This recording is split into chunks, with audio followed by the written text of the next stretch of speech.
what I want to just focus on is that the program being reestablished is not the same program exactly that was implemented in the 1980s, the one that we researched. We think in some ways the evidence may show that it's more effective for a lot of different reasons.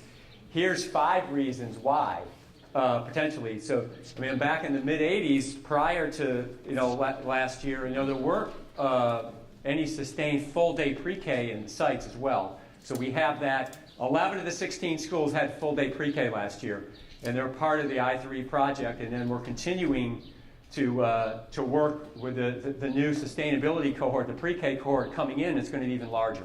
There's a menu-based system of parent involvement you're going to hear more about from Momo that I think is adding further, both evidence and broader reach of the parent involvement programs in CPC. A strong PD system that's been extremely helpful, including the site support that Sonia's team provides, a broader context of sites, and this ongoing assessment data collection that Mr. Orr referred to. If you think about it, let me just show you the sites, the 16 sites, because in the past it used to be just co-located sites, CPCs, and close by. Close by means across the parking lot or within a block or two. But these community-based sites have really added a dynamic and innovation context to the CPC that's never really been researched before. And so the community-based sites, and these sites are farther away. Maybe there's 6 or 7 blocks as opposed to 1 or 2 blocks. Co-located. So Edwards, Peck, and Thomas Green really show the way in terms of looking at that larger framework. And you see the other centers as well. And I know with Diego and Von Humboldt, very delighted that is, I think, announced. I don't know if it's official or I'm being presumptuous here, Alice, that it is a co-located site. That's the plan. And so it's the 5th co-located child parent center that we're extremely delighted for, and tremendous support for the school. So thanks so much for helping. So that refinements as well. So if we think about the system, let me just show you just advanced organizers for the key things that we're working on right now this year for kindergarten.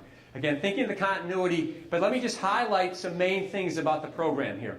One is that this expansion structure, this is a framework, and I know it's a busy chart, but on the other hand, it shows you the dimensions here. We have sort of the principal teams as sort of the leadership system, and that the leadership team works of the head teacher, HTPRT is just for head teacher, PRT, SCR, works in parallel with the principal and the assistant principal in sort of providing the leadership structure for the CPC program. Because you've got to realize in some sites like Thomas Green or Beasley, there could be over 300 families, children, pre-K and K. So that needs a more expanded system beyond just the 3 leadership team members of the CPC program.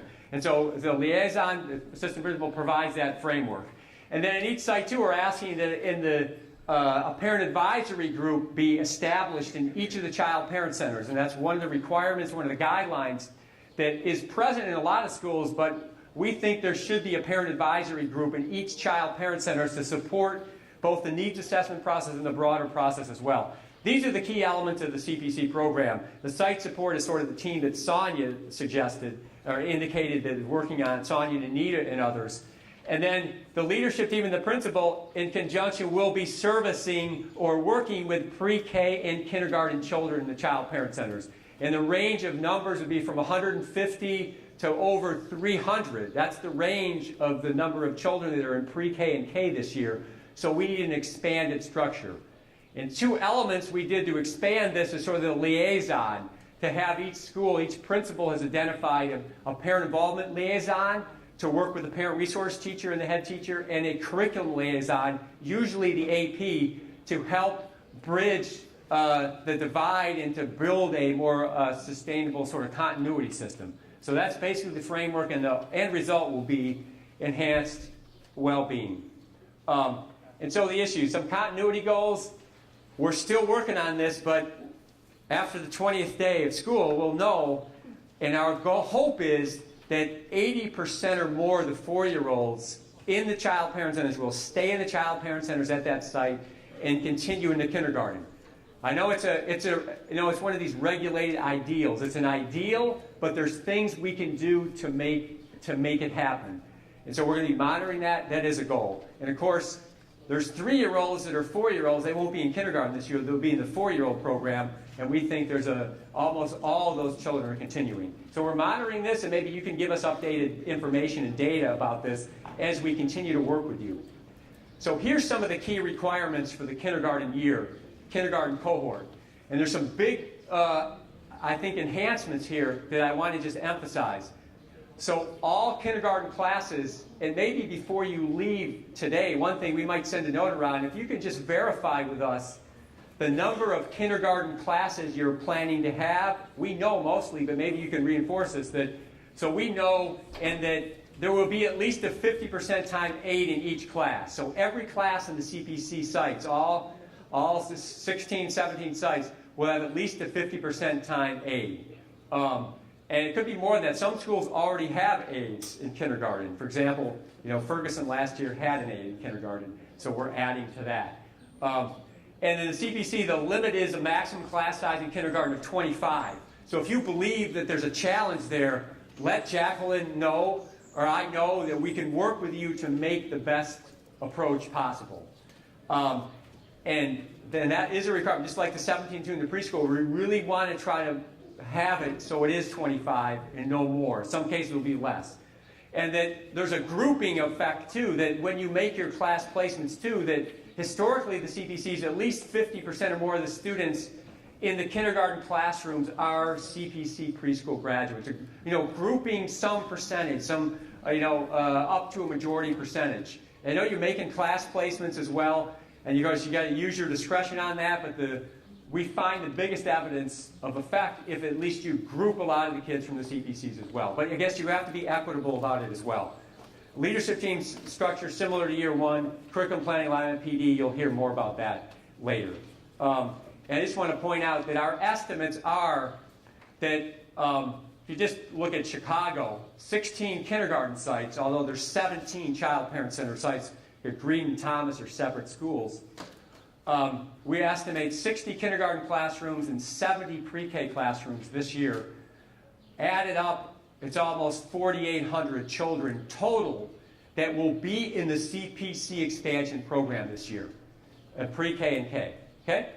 And so that leads us now to highlight some of the data. So what I want to emphasize now is in the progress sort of 3 themes. One is some data, new data on attendance and what impact the CPCs are having.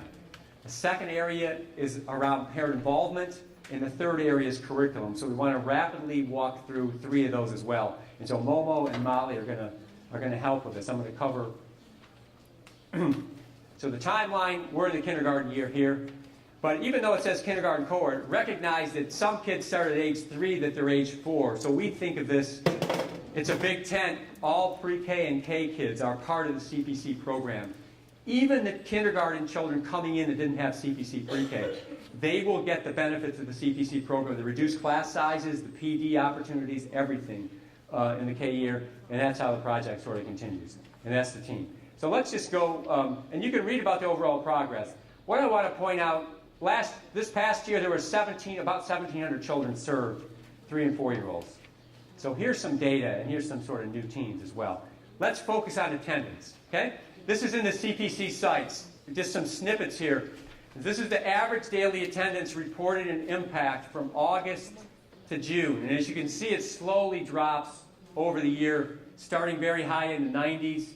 And when June comes around, 82%. It's anomalous. The school action process certainly impacted attendance, and that's an anomalous pattern here. But I think generally you find that decreasing pattern. Okay? So it's just a description. We need to explain it. So here's what we found. We have found alterable things that we can do that will increase attendance in the centers. And let's look at 3 things. What's the impact of full-day pre-K on attendance? What's the impact of high parent involvement in school on attendance and at home on attendance? And what's the impact of having a full-time SCR versus a part-time SCR? And so if we just focus on the year average, I direct you to the year average. Full day, so the average daily attendance for kids in full day was 90% across the CPC sites, 84% for the part-day programs. For high parent involvement, it was very similar. For high parent involvement at home, parent involvement at school. On the other hand, having a full-time SCR, it was only for like 2/3 of the year because they started in November, I believe, that a full-time SCR in that school was associated with a 3 percentage point increase in average daily attendance over the year. And you can see the impact of lunch eligibility. So that's one pattern. If you look at chronic absences, you see a much starker picture here. You see kids in full day pre-K had a third less rate of chronic absences. It went from 67% for half day to 41%. So that 26-point difference, actually that's almost a 50% reduction in the rate of chronic absences associated with a full day pre-K program. Now, you might wonder, well, kids in full day are different, but we took into account lots of things about the school, about the family, home language, socioeconomic status, and everything, and this pattern remained. It's a huge effect. In fact, there's no study of this anywhere in the country that shows this pattern, this examination of this pattern. We know it's a real effect, and in addition to that, we have high parent involvement in school or high parent involvement at home also are associated with lower rates of chronic absences. And the idea, this comes from the PRT rating form and other information that we have as well. In addition, for the first time too, the full-time SCRs, about half the sites took advantage of the full-time SCR, the other half didn't. And we can see here it's about a 15% reduction in the rate of chronic absences if the center had a full-time SCR. And so these are striking patterns, and so this impact is generally greater than the impact of having a subsidized lunch program. So it's greater than the impact of socioeconomic status. These alterable things. And so obviously the focus on having a full-time SCR, high parent involvement in implementing the menu system, full-day pre-K if it is possible, are three things that we find are kind of striking.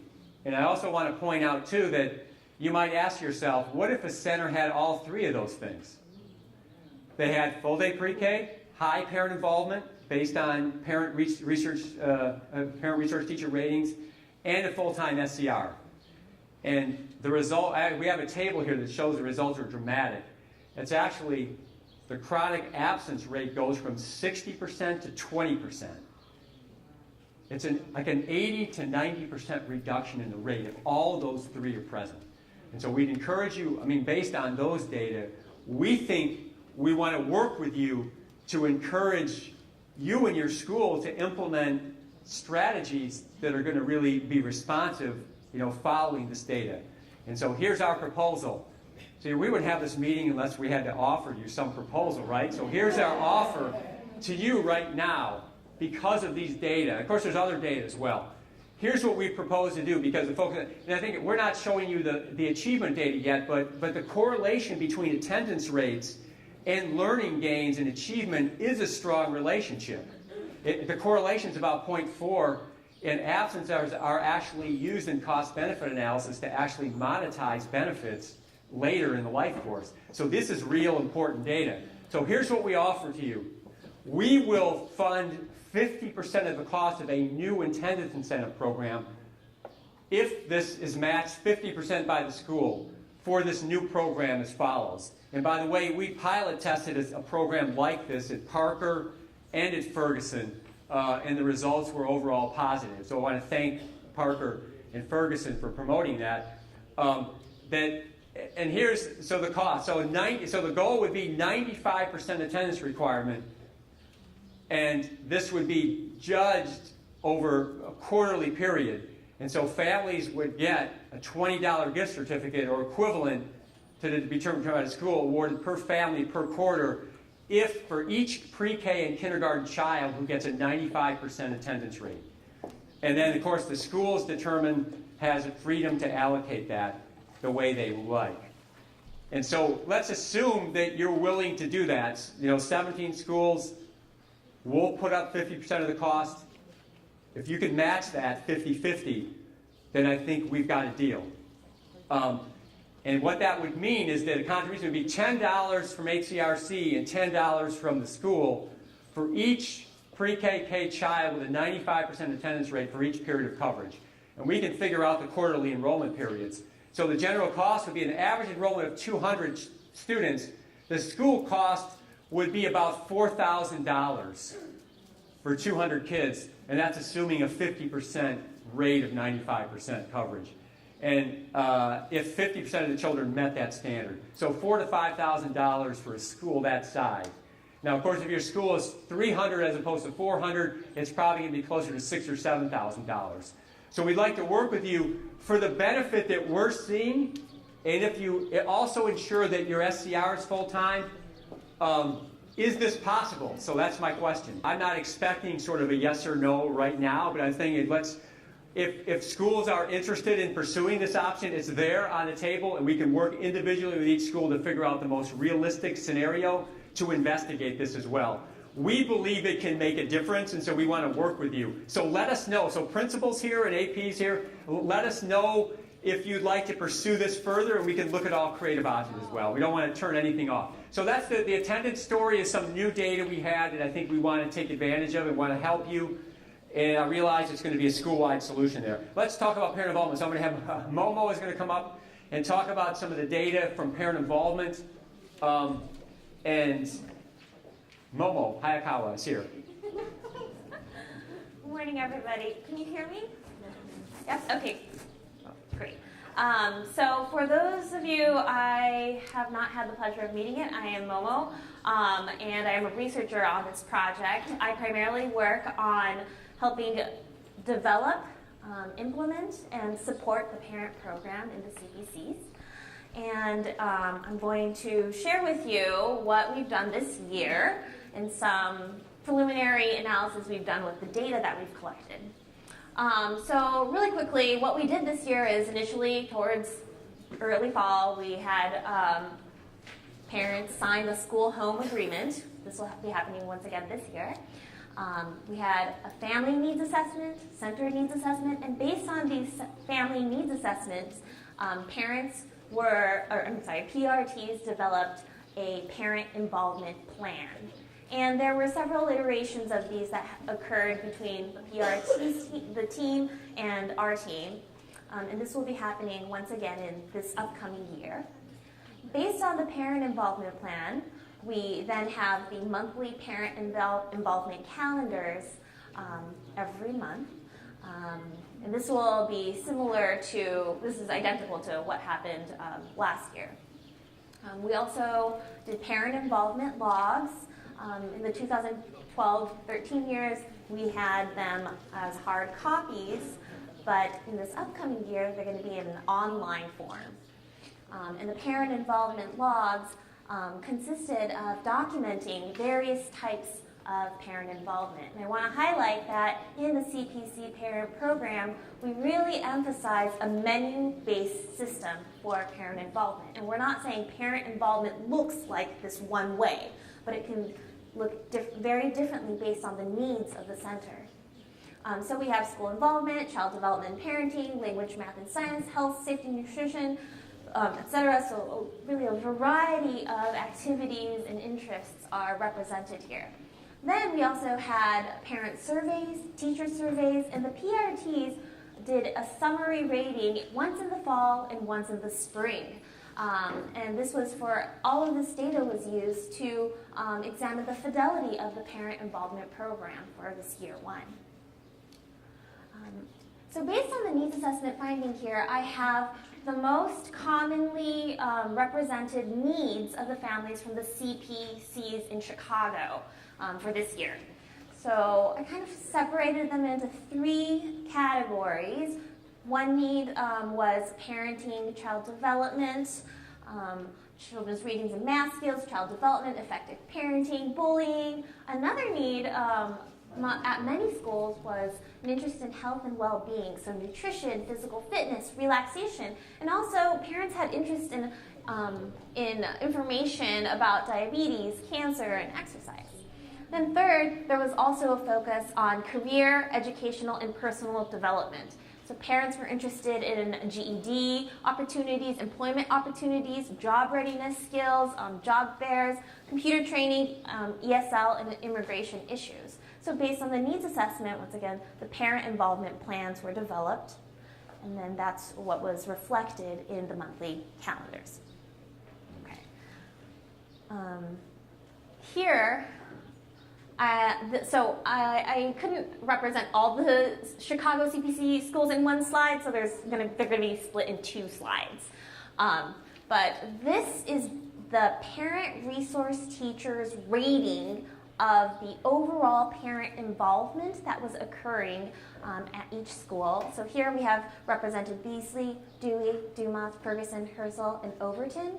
And I really would like to focus on the top 2 lines and the bottom 2 lines. The top 2 lines represent percentage of parents who participated 2.5 hours or more per week. This is our requirement, our CPC requirement.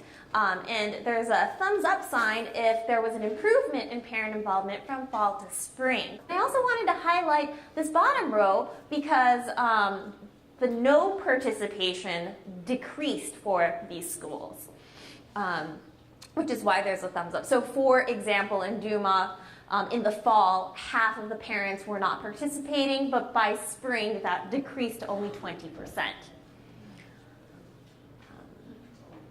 And these are the rest of the schools.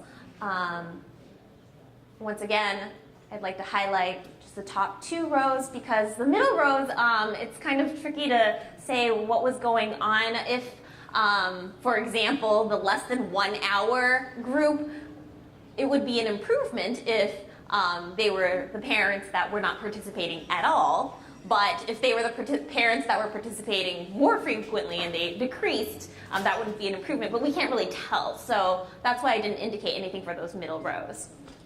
And these slides will be available online for you to see later. Okay.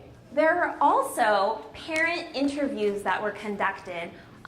Parents were surveyed on their own involvement in the school and at home.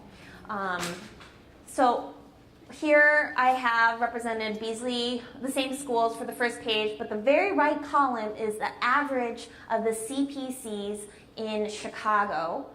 And I have here percent of parents who volunteered in the class this year, participated in the parent program to get the parent resource room, went on field trips. This is something that we really encourage. Attend job training workshops, adult education events, child development workshops, well-being workshops, and also reading to your child every day. And a star here indicates above average CPC ratings.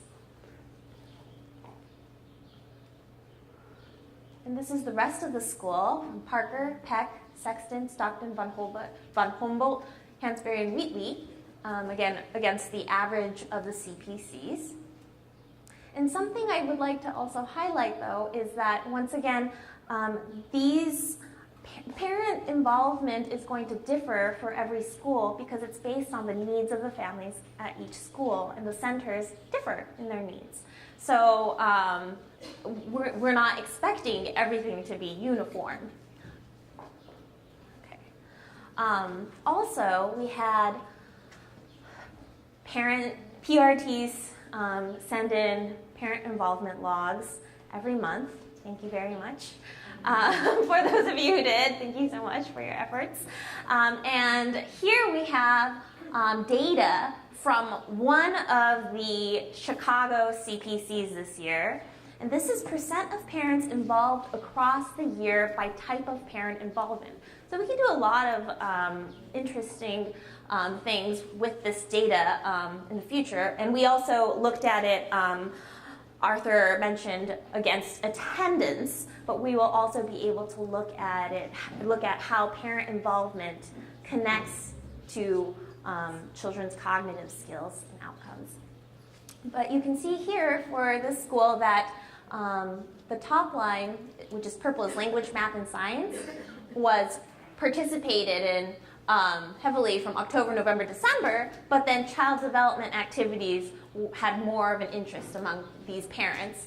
Also, as the year progressed, 50% or more of the families were involved in child development, language, math, and science, and health and nutrition activities by spring. So you can see an overall trend of involvement across the year. And I also would like to show you a clip of Barbara Maxson being interviewed about our parent program. And so parents came in and they made Father's Day frames for their fathers or for their grandfathers or uncles or whoever is a significant male in their lives. This is one of the many projects we do in the Parent-Child Center.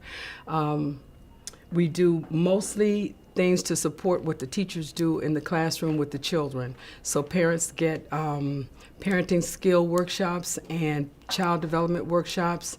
They get workshops on math and reading and how to help their children at home when they leave the school to support what the teacher has done so that they, get a total educational process. And Barbara, would you say that the Child Parent Center is always from the beginnings, from 1967 forward, has always been sort of a unique approach to early childhood education and parent involvement. From your perspective, how do you see what's different about the CPC parent program compared to others out there in the field? Well, I think working with the parents, again, to support what they do, what the teachers do in the classroom makes it unique so that the parent is not detached. They don't just bring the child to school and leave them. They come to the school, and if they can stay, they work in the child parent center, the parent room, so that they can help their children better in school. So it's a total program. It's a family program instead of just leave the kid and go away. For the PRTs and SCRs, in a month we will have an in-depth meeting somewhere in Chicago where I will review more detailed deadlines and what the year 2 expectations for the upcoming year. Yeah, and I thought, thanks, Mo. I think, Barbara gave a very good sort of summary of sort of the menu-based system of involvement. Great. And so Molly is just going to say a few words about the curriculum. Up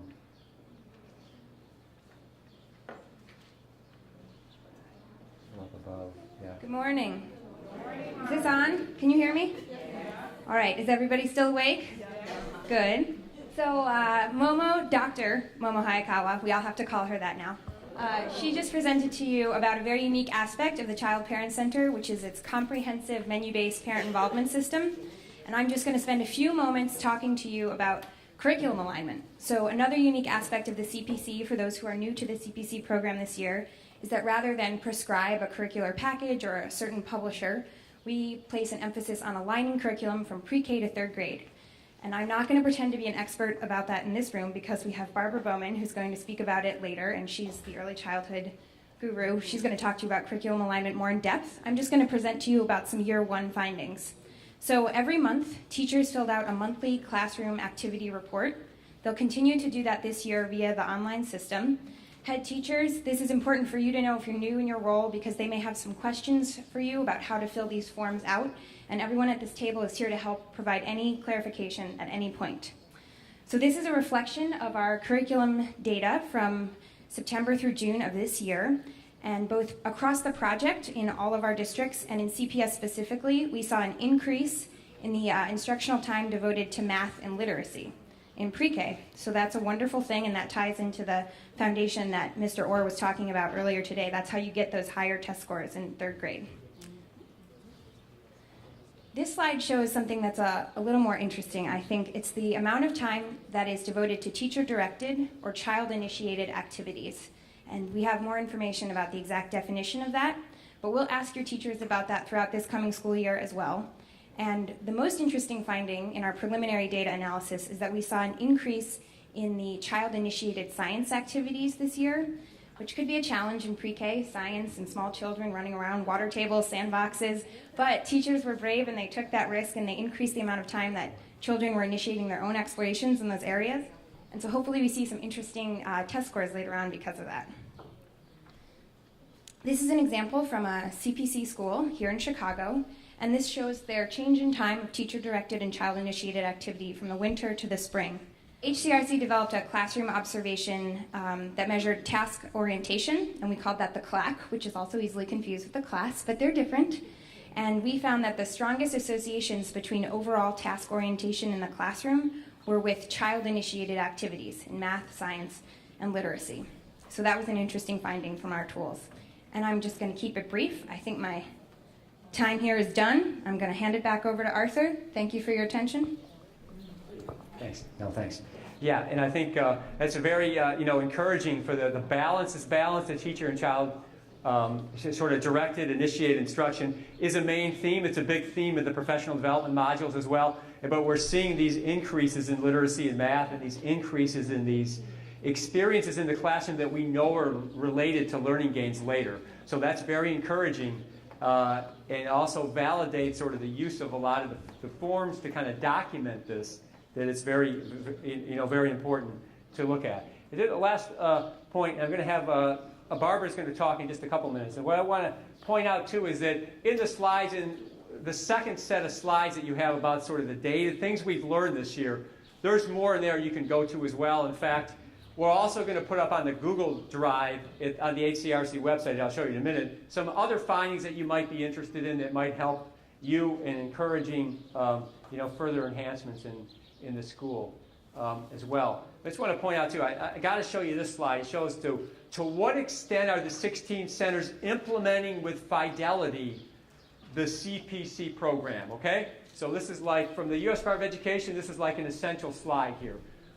And what we're seeing is that average values here in this fall to spring, blue is fall, green is spring. And so you can see the fall to spring change here is at around 4. So certainly well above average in that 4 range to 4.52 in some cases across these elements.